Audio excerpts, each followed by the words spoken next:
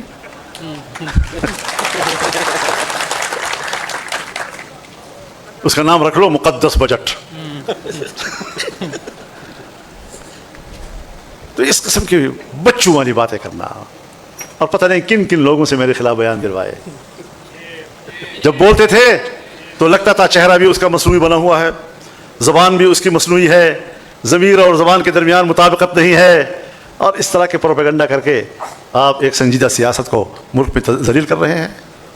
ہم نے ہمیشہ سنجیدہ سیاست کی ہے, ہم نے ملک کے لیے بہت کچھ کیا ہے, ہم نے اس ملک کو مشکلات سے نکالا ہے, ہم نے اس ملک کے نوجوان جو بندوق کی طرف جا رہے تھے ان کو روکا ہے, مدارس کو روکا ہے, مساجد کو روکا ہے, جوانوں کو روکا ہے.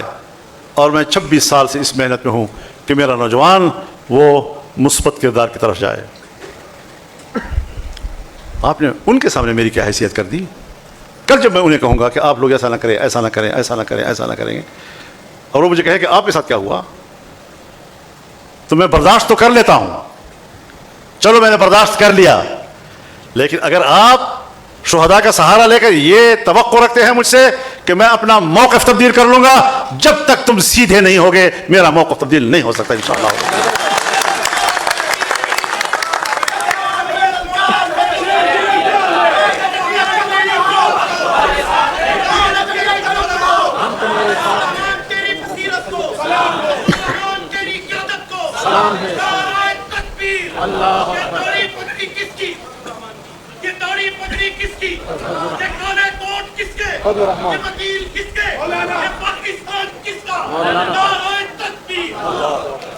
کسی کو اپنے عمل کا حساب کیا دیتے؟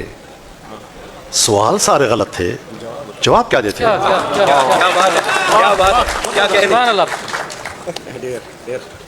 مما خلد غیر ڈر ندی